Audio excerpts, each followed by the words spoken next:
Bonjour. Dans cet exercice, on s'intéresse à la protection cathodique d'un réservoir enterré. Ce réservoir en acier possède un revêtement bitumineux le protégeant de la corrosion. Malheureusement, cet enduit présente un défaut, tout petit à l'origine, mais qui va s'aggraver au fil du temps. Pour protéger ce réservoir, nous utilisons des anodes en magnésium. Pour dimensionner ce dispositif, il faut estimer au préalable quelle masse de matière va être consommée par la réaction électrochimique, permettant la protection de ce réservoir. Autrement dit, quelle masse de magnésium sera consommée sur une période de 20 ans à l'anode. On considère qu'au moment de l'installation, le défaut de revêtement sur notre réservoir ne représente que 2% de la surface totale du réservoir. La surface du réservoir étant de 100 mètres carrés, le défaut mesure 2 mètres carrés.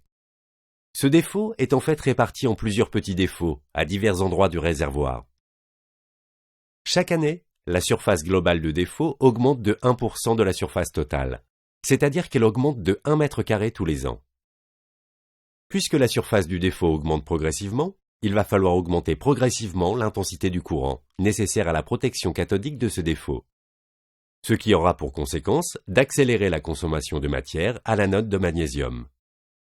L'intensité électrique en ampères est le produit de la densité de courant et de la surface alimentée en courant, qui est en fait la surface du défaut de revêtement.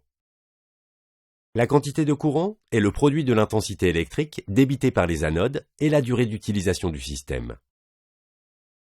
Je peux donc exprimer la quantité de courant Q en fonction de la densité de courant, la surface du défaut et la durée de soutirage. Je rassemble la surface et la durée. Ce terme s'exprime en mètres carrés an. C'est justement ce que représente mon graphique, des mètres carrés année après année.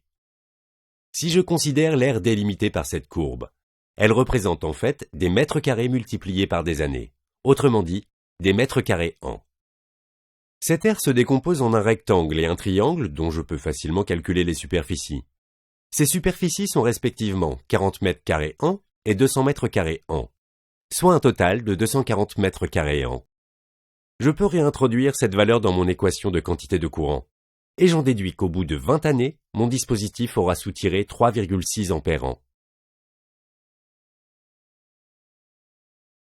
Grâce à cette valeur, nous allons maintenant pouvoir calculer la quantité de matière consommée au niveau de l'anode en magnésium, grâce à la loi de Faraday.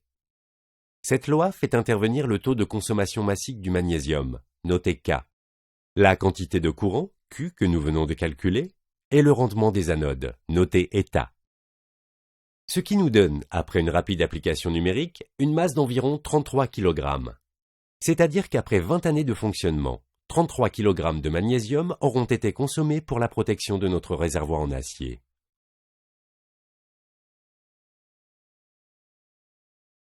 Ce qui est intéressant de remarquer, c'est que si l'on n'avait pas pris en compte l'aggravation du défaut, en le considérant constant, égal à 2 mètres carrés, on aurait trouvé un résultat complètement différent. 5 kg de magnésium, et non pas 30. Voilà pourquoi il est primordial de bien considérer le vieillissement des installations pour dimensionner leur protection.